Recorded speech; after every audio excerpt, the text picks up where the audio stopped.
Please welcome the incredible Lori Harder. I'm so excited to be here. Thank you so much for having me. Oh, you have been in my orbit forever. So, long story short, my friend Jackie Service, which I think she was in your program years ago.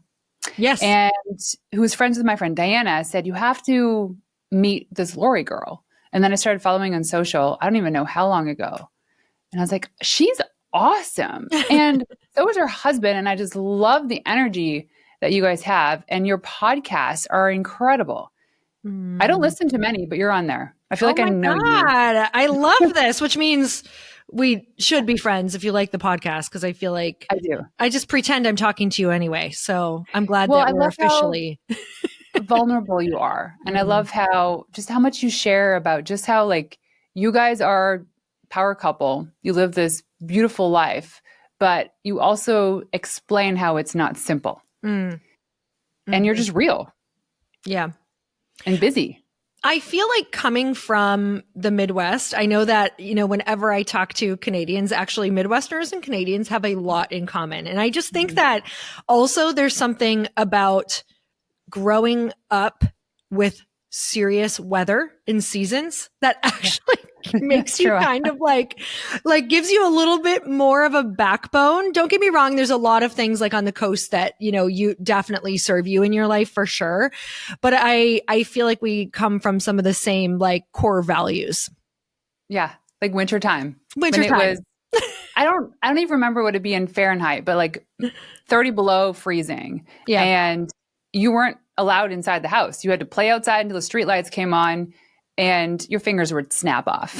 That's like your childhood. I look back and I'm like, Mom, were you not worried we were going to die? How did you let us do this? What were my parents doing? They're like, it was good for you. It probably was tough, but I hate maybe a little PTSD because I actually hate the winter so much. So do I now. Yeah, we get to go warm places. But okay, let's dive into this because you have built so many cool things. Tell us a little quick download, because I know some people know who you are, but a quick download of your entrepreneur history in less than a minute. Okay, in less than a minute. I'm from a very small town. I did not graduate high school, so did not think I was going to be an entrepreneur. I thought I was going to go door to door and talk about the Bible for my entire life. And so for me, when I ended up leaving that religion at 18, I worked a lot of random jobs. Big, massive thank you to my dad for making me start working with him at 13 years old in a kitchen and bathroom business and just really understanding what hard work looked like and being able to take care of myself. And so when I turned 18, I worked a lot of, like I said, random jobs, retail, barista, coffee shop, front desk of a hair salon, started doing makeup. Then I found that, I felt like I had a much bigger calling. I was starting to get like that massive soul call, except what wasn't aligning is the lack of education. And if you remember 25 years ago, education was everything. If you did not have an education, you could pretty much count yourself out of any job. And, sometimes it was like, oh, you're kind of a loser if you didn't graduate high school and you're not going to amount to anything. And I heard that a lot. I actually heard that from people when I would waitress and they would ask, what college did you go to? And I was like, I didn't go to college. And so that feedback was this never ending loop in my head of you're never going to amount to anything. So for me, I spent a lot of time trying to figure out if there were any loopholes because I knew I was a very hard worker. And so what I ended up finding is I was obsessed with fitness. And I also found that if you became a personal trainer, you did not need a high school diploma to train people. So I dove so far into fitness, even though it was a passion of mine that started in my teens as well. Because I came from a very overweight family and was told I'd always be heavy. And I just started reading magazines that said, maybe you won't be, maybe it's your habits. And so really dove into fitness and started my own, gym after my husband and I lost everything and I was working at a gym. And that was kind of the thing that pushed me into my entrepreneurial journey, was when my husband was the main bread earner and we completely lost everything in 2008 when the recession happened and the housing market crashed. And so it wasn't until hitting rock bottom that I was like, okay, well, I'm never going to be able to make enough money to dig ourselves out of this massive debt that we're in working $6 per 30-minute session at an LA Fitness, which is a big gym chain here. So that's when I took the leap into starting my own gym and charging more than I thought that I was worth. And that's a whole thing in and of itself. And from there, what ended up happening is I learned about network marketing from an actual client. Because we were at rock bottom, I had this idea of network marketing before this, that it was like bad and, ridiculous, and it was embarrassing, and like everyone you knew would disown you. But go figure that when you're $300,000 in debt and somebody shows you how to do it, and it's a product that really aligns with you, that ended up working for me. We went from zero to over $1 million in about 13 months. And in the Midwest, that was a really huge leap for us. We were $300,000 in debt at the time. And so this network marketing journey kind of gave me the training wheels of starting to understand what it looks like to build a team and do a business. So did network marketing really, really solid for, probably 8 years. And within those, we're actually still a part of that company. But within that 8 years, I had started some other things. I got really into personal development, because between fitness and network marketing, what I learned about women and creating leaders was that if we don't believe in ourselves or think that we're worthy or work with our money mindset, you're never going to do anything in either of those businesses, no matter what. So I started diving into personal development, and I got so deep into it that I wanted to teach it, because this was the thing that was always blocking these people that I was trying to raise up as leaders.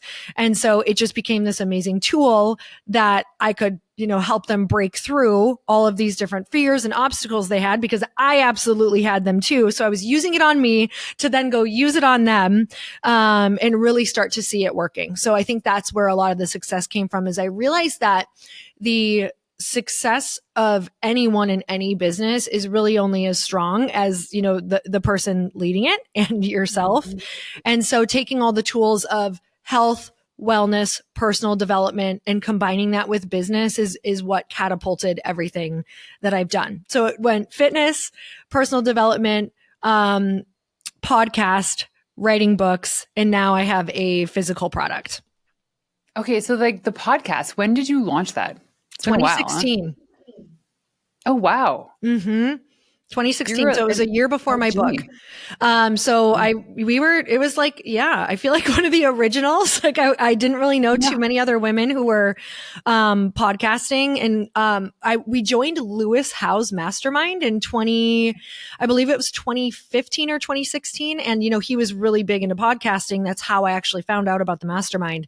And so when we joined that, it just really opened up a lot of insights on, podcasting, personal branding, how to grow your personal brand, all of that stuff. And it still works today too. Mm-hmm. That you have to be consistent. I worked with a podcast coach for a year, and I was like, how are some of these people just blowing up? They seem to come out of nowhere. He's like, they've been doing this for 5 years. Exactly. Like, because you've been at it forever. Like, how many episodes do you have out now? Thousands. 1,331 episodes. Yeah. Like, that's no joke. It's a lot of It's a lot of prep time. It's a lot of hours. It's a lot of talking, and it's a lot of, in order to do podcasts, if you don't want to run out of things to say, you have to learn how to be really interested, and you can get learning fatigue. Like it's real. And you also have to, be okay with repeating yourself, with with having, I would say out of all of those episodes that I feel really great about, a quarter of them, maybe less. Yeah. Like I don't put out episodes and go, oh my God, these are all amazing. It's like maybe once every 3 months, I'm like, ooh, this one rocks. Yeah. And you have to be okay with not being perfect, and with just showing up and just being consistent, and trusting that even just your version of showing up is going to be someone else's hope. Yeah. But your stuff is so good. Oh, thank you. Sometimes like I listen to every single one of my episodes and it sounds so conceited, but it's the only way to improve. But sometimes I'm like, this sucks so bad. And then other times I'm like, I said that. I don't remember saying that, but that's good. I'm going to quote myself on this Yeah, one. like is that when you're like kind of when you let it flow or like stream of Let consciousness it or flow. But here's what I've learned about it is you actually have to live your life. Like you have to create lived experiences to actually be a great podcaster. you really Because then do? you have something to reflect on. You can't just be this hermit that comes and goes from an office. Like no disrespect, but the people that have the best content are the ones that are out there doing stuff. That is 1,000,000% the truth. And, I always say, like, if I feel bored, if I feel boring, like with what I'm saying, it's because I'm living a boring life and I'm around boring people and it's just the truth. And it's, sometimes we can't get away from the boring people and sometimes we even love the boring people and that's okay, but you need to spice it up. Like you Yeah, you have to sometimes bring need in the boring other people. people. Yes. You do. Sometimes these boring people are great for your nervous system. Oh, sometimes I really need them. Like there are times where I'm like, no, no, no, no more of this. Like no more learning. Yeah. We need to be around people who fully accept me. Going to watch movies. I'm gonna have a cocktail. We're gonna go from there. Eat some donuts. Yep. Yeah. When we were in Bali, we just got back like less than a week ago. Have you ever been to Bali? Mm-mm. So the only way to get around efficiently is to drive a moped. Mm. And the streets are crazy. The first day, I hated it. We got back from going out for dinner. I was like, I'm never doing that again. I hate it. The rest of the time I'm here, I'm going to take Grab. So it's like an Uber equivalent. And Dan's like, okay, like, damn it. Like, this is going to ruin the trip. So, anyways, I went out by myself and I came back on the second day. And I was trying to like finesse something to like make the kickstand work. And I was like, I can't make this work. Somebody come and help me, please. So they came out and instead of showing me how to do it, they just did it for me. Mm. And then the third day, the same thing. They just did it for me. So when I was alone, I couldn't figure it out. I was like, I don't know actually how to do this. Somebody was always doing it for me. Mm. So I came home from that one moped ride. I walked in the house and I was like, holy crap, I am doing the same thing in my parenting. I'm actually doing all this stuff for my kids. They're never going to learn how to do it. So lived experience, these lessons are so applicable across anything. Like think about that in business and as leaders, how much we just do stuff for other people. Now they won't be able to learn it. So you gotta throw them in the fire. That is so good and so true. And sometimes you have to be removed from your environment like that. There is something about either travel for me or getting around people that I wouldn't normally be around that always, it changes your brain chemistry and it makes you think different. So you see different things. And I will say that majority of my really big aha moments in my life have come from travel. Like, or doing trips that I really didn't want to do. Like, as much as I say I love personal development, like I resist it so hard. I've gone to a lot of trips in Costa Rica, like retreats and personal development type things there. And I wrote majority of my book off of these different retreats that I went to in Costa Rica because you're in a completely different environment. You have to be super open to your environment and what's around you. And you have to kind of like let go of everything that you know so that you can learn something new, be perceptive, like be able to like flex when you need to. And also, you're doing different things like you're surfing and you don't necessarily surf every day. And the ocean is a beautiful teacher and it will kick your ass if you don't listen and respect it and have someone out there with you at first. And so I've just had so many moments of massive learnings, kind of like you did, where you're like, whoa, this is what I'm doing in my parenting. I was out, we were at that surf retreat in Costa Rica. This was probably now like 6 years ago. And it was a time where I was so overwhelmed. Like, in your journey, there are times where you have to be a yes person and you kind of have to say yes to everything to start learning like what is for you and what isn't. But I think where I was really failing is I had my yes journey, but I just kept saying yes. And now it became this like fear of missing out type of thing and fear of not being like, valid anymore. A fear of not being in this mix, especially I lived in LA at the time. And you can really start to feel like if you're not in the mix, you're going to miss out on something big. And so I was so incredibly burnt out and I'm on this surf retreat and I'm observing how, I'm kind of a new surfer at the time. Like I had done it before, but not good, but still getting my ass completely kicked by these waves.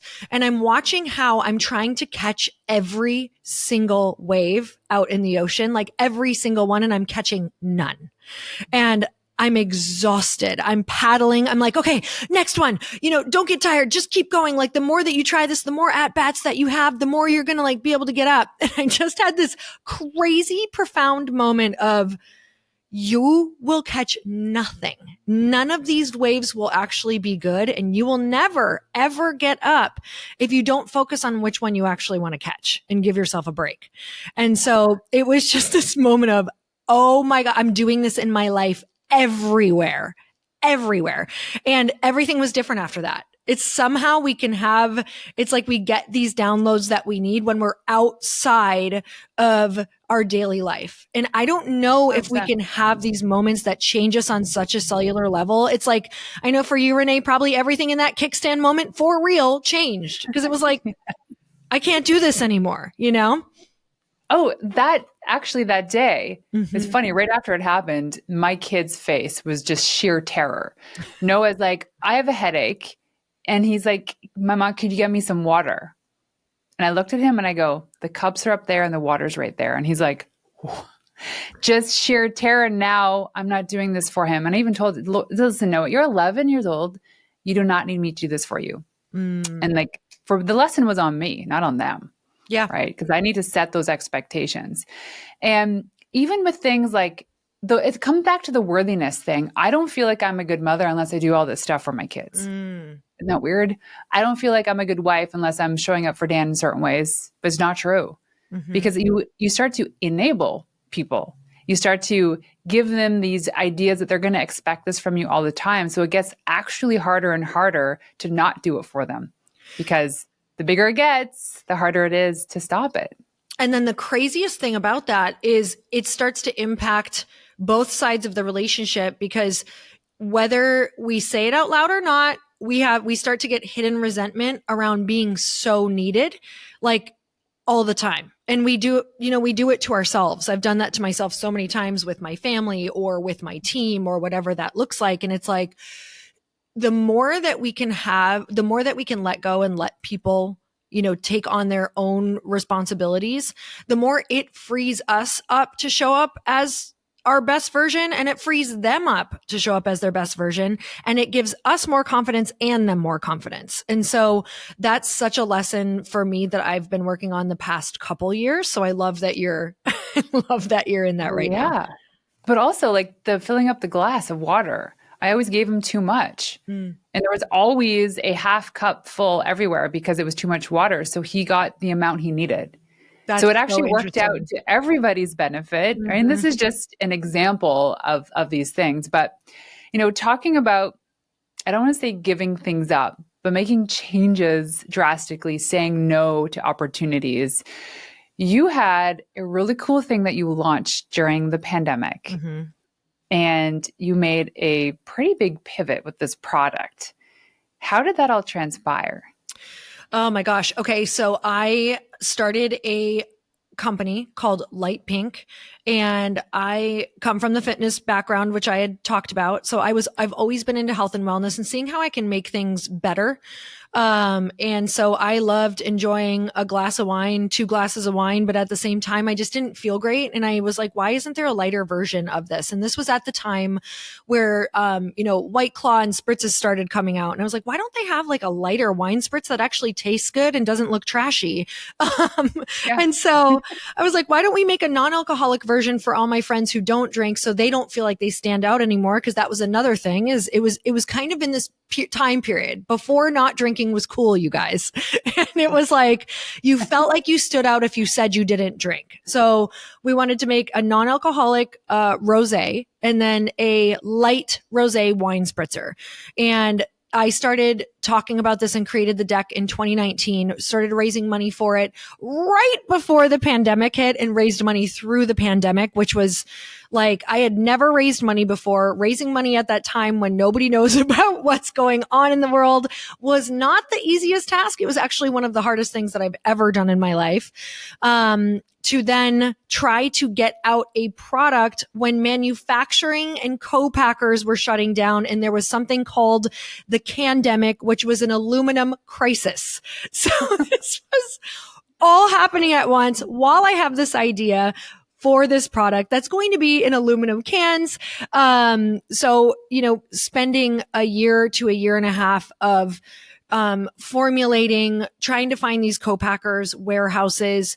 Think of the time. It's like a time in business where normally warehouses or co-packers would be pining for your business. They would take you no matter what, if you were a startup or not, if you were going to pay them.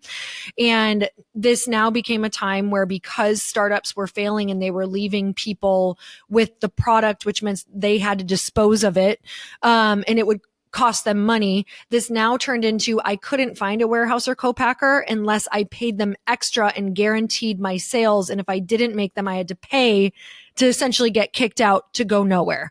And so we were in a very different time in the world. And for a startup that's already, when you even think of the word startup, it's like there's already going to be a major uphill battle for you. And especially as a first time founder, things that you can't learn fast enough. And thankfully talking about, you and I were talking about network right before this and how important it is.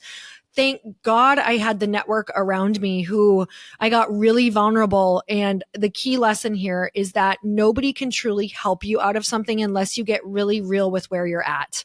And so that is a big lesson for me that I have carried into all areas of my life after learning the hard way, is when it is really bad and bleak and you feel like you are losing and you feel like you've done everything wrong, hired the wrong teams, whatever it looks like, go find people who have done it before and tell them exactly where you're at. Never tell them, oh yeah, I'm doing pretty good over here. I'm fine over here. No, you're not.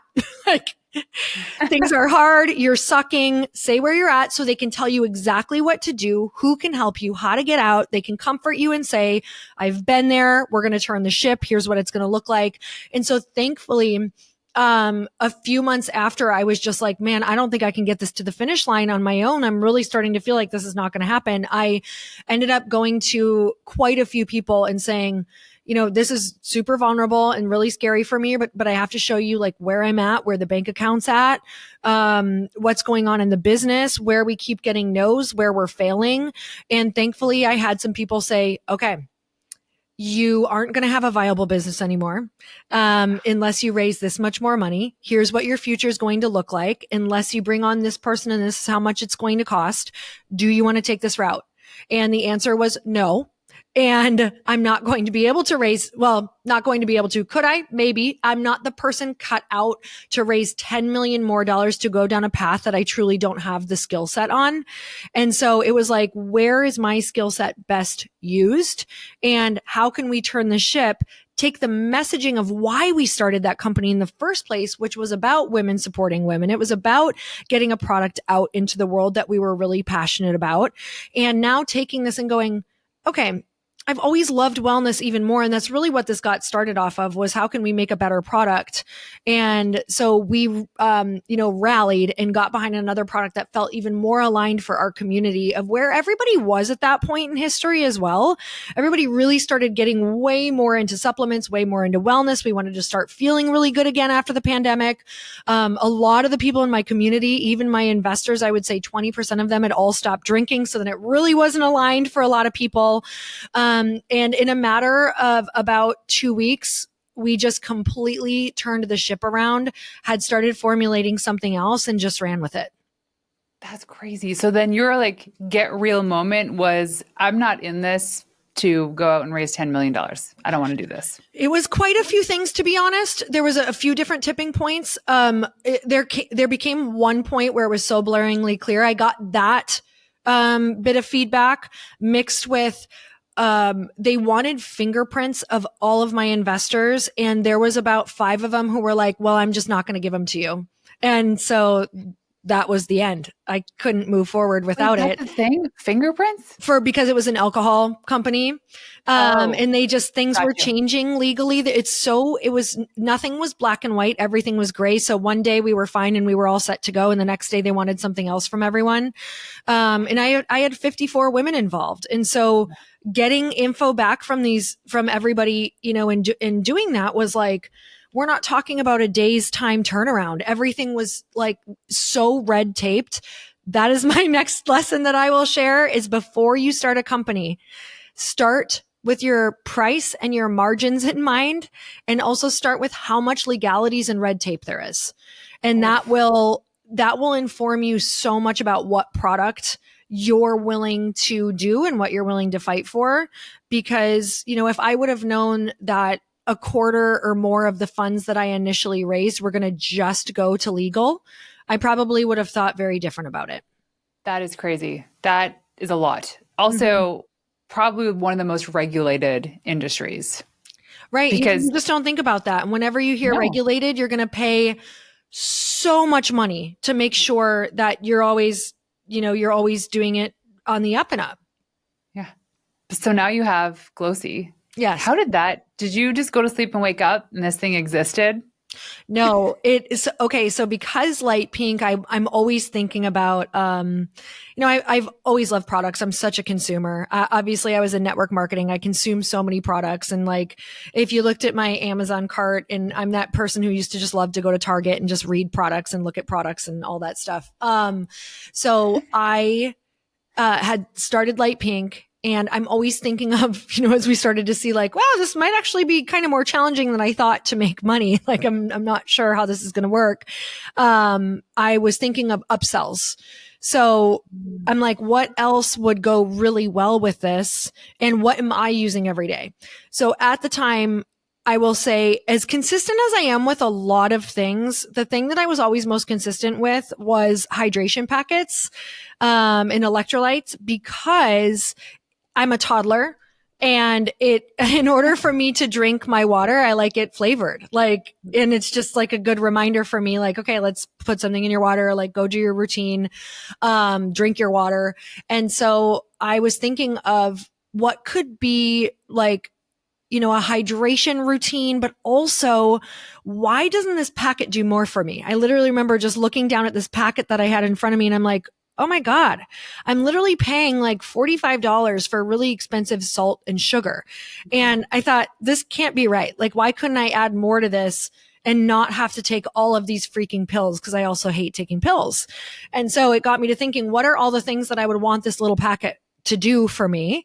And what is my community wanting?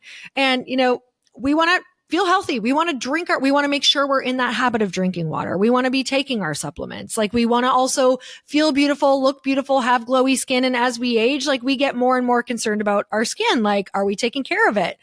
And so that started to be really huge for me. And it got me super interested in going, okay, I've known my entire career of fitness that what we put in is what we're getting out, no matter what. Like, I believe food is your mood. And I also know that food is how you look. Like, it impacts you in such a massive way. So, when people I just never really understood. I never got super crazy into topical skincare. I do my best with it, but it's because I understand that, that's more of like,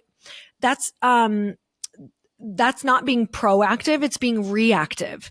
It's like you're always trying to fix something or cover something up. Whereas being proactive is what you're putting in, and how are your cells regenerating, and what is your skin looking like from the inside out? How can you plump it from the inside, and what does that look like? So that's when I got really excited about playing with different formulas for Glossy. I love that. So I had chronic stomach issues for the longest time. And my hair stopped growing, stopped growing. And then I had a really bad processing job a year ago, and it started snapping off. So it was like, I thought the regrowth would just happen over the course of 6 months, but I'm like, this is weird. So then I went and I got this Instagram ad delivered to me saying, hey, let's create a custom shampoo and conditioner and supplements so you can help with hair growth. And I thought, oh, this is perfect. So took it for like 6 months, and it promised all these things, and it just never happened. And I was like, maybe it does happen in a healthy person, but I feel like there's something else going on. We finally found the issue. And I had what's called H. pylori and SIBO, so small intestinal bacterial overgrowth, which stops you from absorbing iron, which is some things you need to grow your hair and your nails. Wow. So once we got past that issue, my hair started to grow like that. because I cleared what was happening on the inside. Mm-hmm. And so now all those supplements actually work, but it does happen on the inside. So I was worried because this shampoo, they're like, just put it on your hair, let it sit for 2 minutes and your hair will start growing. It never happened. Yeah. It does start on the inside. I'm so glad that you went deeper with that because so many people don't go deeper. Like, our supplement is freaking amazing. It's got an incredible clinically studied probiotic, but you still need to do that research for yourself. If something is working for a ton of other people and it's not working for you, I think this is where, and not everyone can do this, but if you have the opportunity to do it, is to go find somebody who can kind of help you research what's going on in your body. Because how much better do you feel now that you found, oh, there was a problem and I solved it? Crazy. This problem I had for over 4 years. Yeah. I would eat anything and look pregnant. I was in so much pain. And I'm like, this is weird. It got to the point where I just didn't want to eat anymore. Yeah. And I'm trying to gain muscle. That's an impossibility. Exactly. But it does start on the inside. So you formulated Glossy, which I had the opportunity because it's not yet available in Canada, correct? Not yet. Canada makes it a little more challenging for us to get there. We do. Well, our prime minister just resigned, so maybe things will change by then.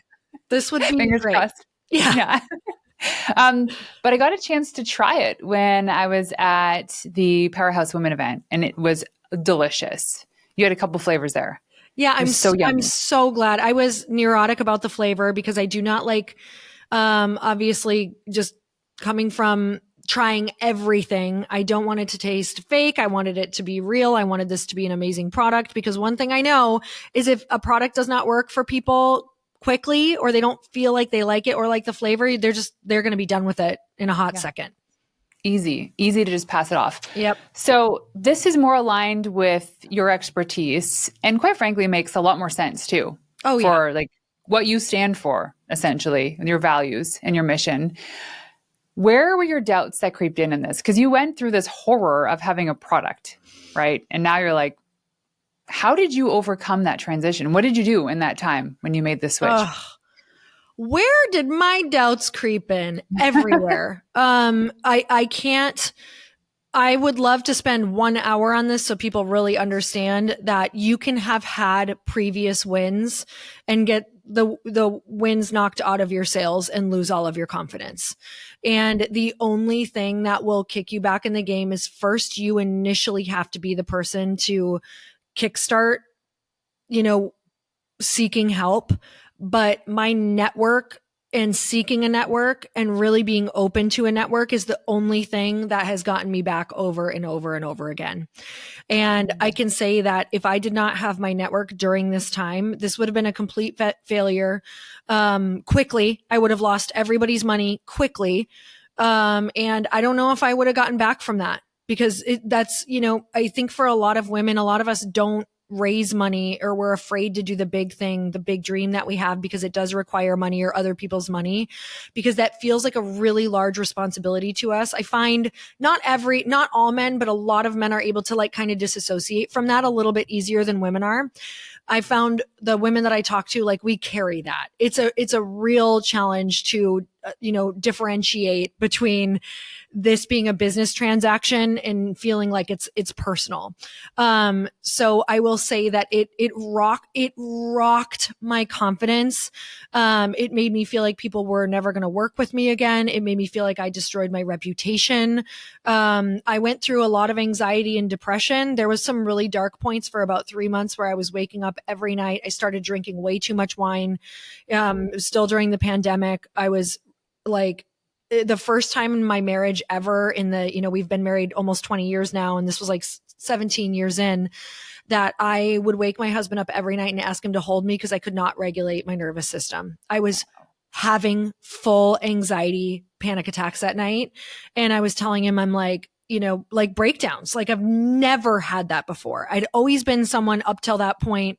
I'd worked so hard to like be a confident person, believe in myself, like felt really good about where I was at in life. And I just felt completely stripped of it, all of it at the age of 40. Like like I was starting over and I didn't know where to go and I didn't want to start over. Like I was hopeless. And it might sound like, wow, you're being really dramatic for what this is. But you guys, it was $2 million of my best friend's money of women. Like imagine a mentor that you have in your head that you'd love to have as a mentor, or women that you really respect, and you finally get the nerve to, raise money from them, and they give you money, and all of a sudden you feel like you're losing all of it, and you're failing with your teams, and you're too afraid to even say where you're at, because now everyone that you used to confide in is now an investor, and so you're feeling like you're hiding everything.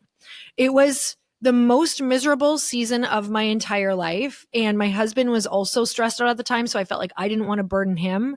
And finally it Oh was like man. my body was having full on breakdowns, and it's like I couldn't handle it anymore. I'd never had health related issues. And it was just all the stress was breaking me down. And, that's when I just started reaching out to friends. I sent some voice notes, like some SOSs. I don't know if you guys have ever done this, where I was like, hey, I have to share something. I'm breaking down.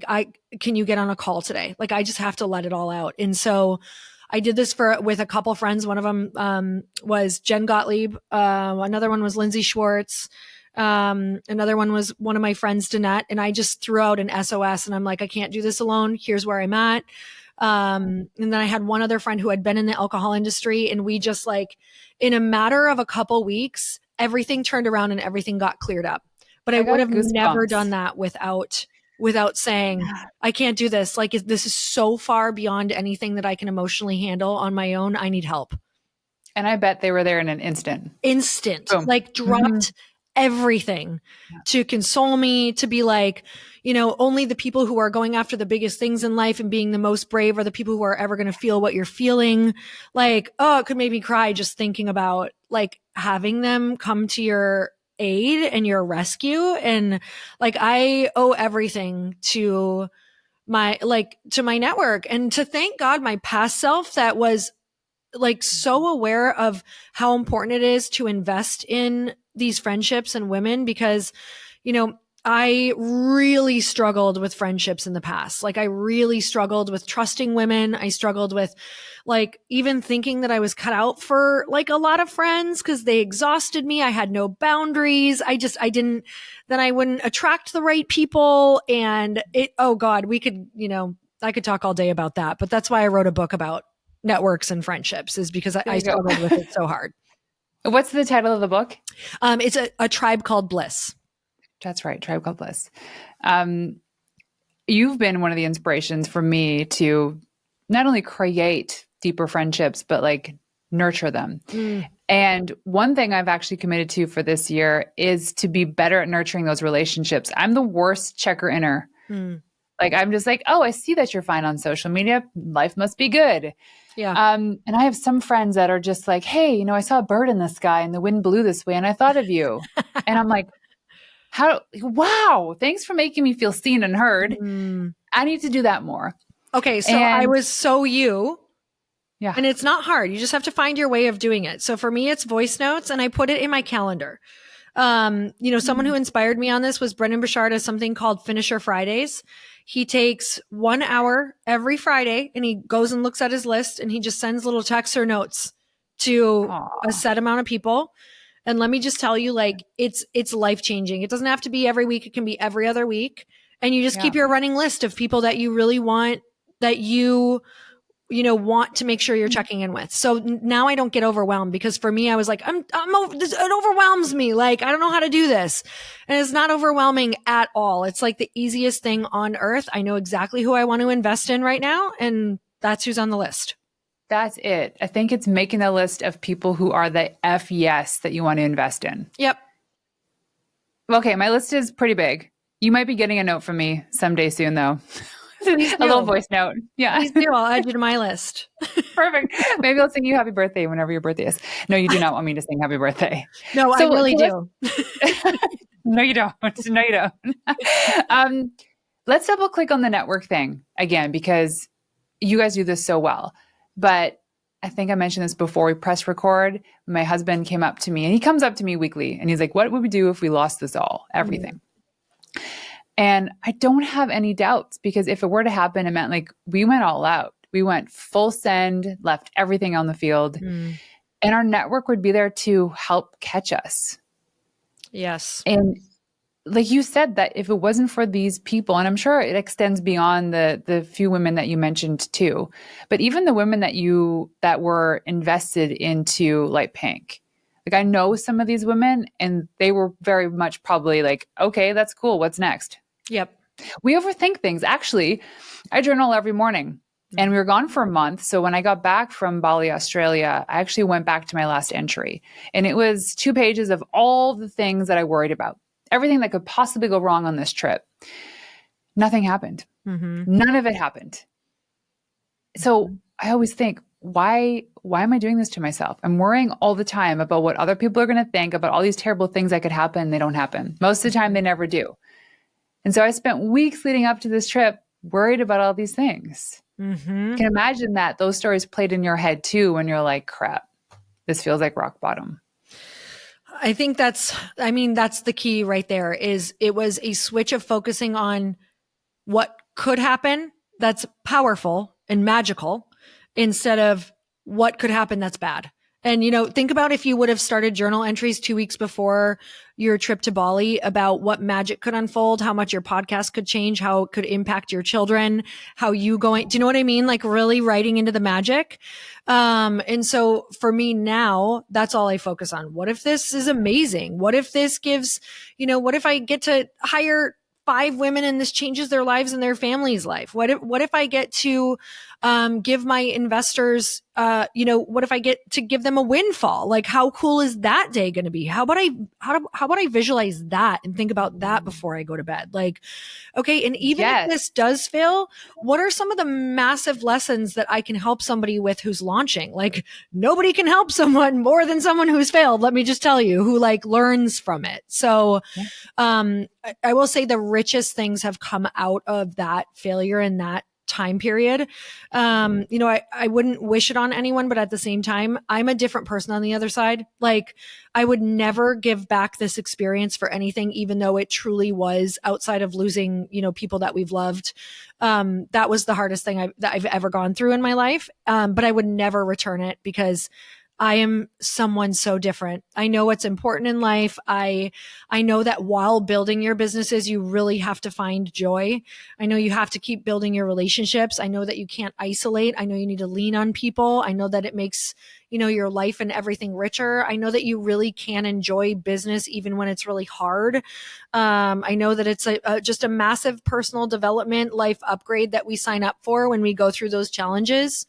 And I don't ever want to give that back. So if you're listening and you feel like you're being called to something, I believe it's because it's going to put you through a process and a journey that's going to bring you to another level, win or fail. And that's the problem, is that when we set out on these things and these big dreams and these businesses, we only want to do them if they're going to win. And you're not going to become the woman you want by winning. Like, you become the woman you want by losing on the way to winning. Yeah. Oh my gosh, 100%. I love this. And also that journal that I write in every morning was squished between a couple books. One notably was Joe Dispenza, who claims to not ever think that way, that my book should only be written with positive affirmations. That switch is so simple. It's so simple to do. But to the awareness to catch you in those thoughts is kind of where it starts too. Yes. It's like, sure. It's happening. Let's get out of this. I actually have a quick thing that Gabby Bernstein has just been a huge part of my life, a mentor, and she coached me for a while. And one of the big things when I started really running, when I first moved to California, I would listen to a couple of her lectures on repeat. And a lot of them were about that first, how to change your mindset. And I noticed how much my brain, especially if you've ever been a runner, you go work out, it's just easier to cling to negative thoughts when you're working out for some reason, because you feel like you should be doing, it's already hard, and you feel like you should be doing your to-do list or paying attention to your family or whatever. And you're like, and it's so frustrating. And so when I would start running, I was like, this is the last thing I want to be doing. And all your negative thoughts can come up. And I think there's something physically with that too. It's just working all this negativity through your body. And so I would notice how much these negative thoughts would come up, whether you think about something bad happening to someone you love or something happening to your business, and you literally in that moment like have to catch it. And so what I started doing is I would just kind of like slap my hands together, like whether it was this, just like clapping my hands together or kind of like the back of my hand on one of my hands. Like I wanted to catch it like physically, to take a moment to pause and be like, oh, what was I doing? Okay. I was thinking something negative. And then it's, what do I want to think? Like, okay, forgive that thought. That's great. That happens. That's human. What do I want to be thinking? Like, what do I want to focus on? And sometimes this would happen to me. I'm not even kidding, 100 times on a run. And the more that I did it, the more that I would catch it and go, oh, I forgive that thought. That's totally human. That's totally normal. What do I want to focus on? And I noticed that I hardly have to do it anymore. Like I used to have to go from hundreds of times a day to now hardly having to do it because you just reprogram your brain to grab for the positive thought instead. That's like me. I instilled Mel Robbins' 5, 4, 3, 2, 1 method to get out of bed. Mm-hmm. Oh, that works. It's like feet on the ground, go. Yes. So clap your hands. Okay. Yes. Thank you. Thank you. I need to do that next time I'm on a moped. Exactly. When you think you're going to die in traffic. You think you're going to die in traffic. Okay. Any big things on your heart these days? What are some big thoughts, some big predictions for this year too, and how we can help, especially women collectively, go for that big thing and be fearless about it? I think the biggest thing for me is always like embracing the challenge, as cheesy as that sounds, like really learning that when we write about the life that we want or the relationships that we want, everything that's ever been good has come from a challenge. So when you think of, what are the things that I need to plan into my week in order to be a happy person and in order to have the relationships that I want, it's going to be something that's challenging. So it's working out. It's sending the hard emails. It's having the tough conversations with maybe, some coworkers or employees that, it's not avoiding, it's going head on for the challenges and knowing that they're actually such a beautiful thing. And every single challenge that you have is the actual breadcrumb and path to the person that you want to be.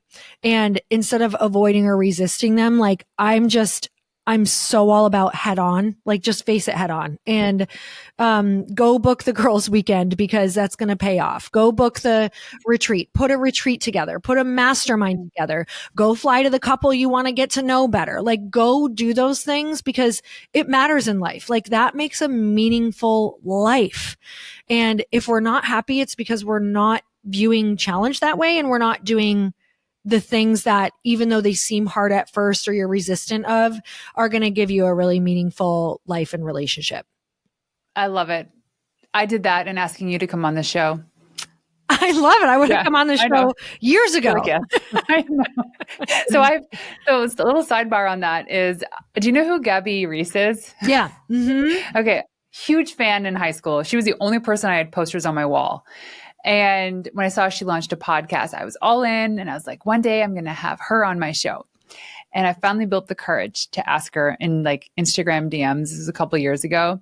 And she replied within like 10 minutes. She's like, yeah, sure. Here, reach out to Jessica and let's get this booked. And I was like, what? This is how it happens? You just say yes like that? Yeah. And then when she came on the screen when we were recording, I was so nervous. And then 2 seconds later, it was just everything. So like, here's the thing is you have to do the hard thing, the challenging thing to realize it's actually a lot easier than you thought it was going to be. Totally. It's like, honestly, what is that fear? It's like 5 seconds to 60 seconds of like that rush of anxiety in your body or nerves. And then it like calms down because you're not going to stay in that state forever. It's like, it's like a wave. If you can think of fear and anxiety like a wave, like it's going to leave your body. Like it just does its process. It does its thing. So if you can ride the wave, again, we're talking about surfing. If you can just ride the wave, it's not going to last forever. And then on the other side, there is a crazy calm, like in clarity and relief and excitement. And so that's what's waiting on the other side. You just have to you have to know what's coming, a tidal wave of emotion, but then it's gone. And choose the right wave. Yeah. Not every wave. Yeah, exactly. So only the good ones. Okay, one last question for you. When I ask you what it means to be a wild woman, what is that to you? Oh my gosh, be a wild woman. I think it's like be the most unfiltered version of yourself in certain place, like creating places in your life to make sure that you can be really unfiltered. Whether it's a group of friends, whether it's a podcast, somewhere that you can be fully yourself and also just go all in on who you know you came here to be. Love it. Lori, where can people go online to find you? Well, I hang out at my podcast 4 times a week. So Earn Your Happy. So you can go to earnyourhappy.com. Otherwise, every handle is just Lori Harder. Love it. Well, thank you so much for joining us today. Thank you for having me. This was so much fun.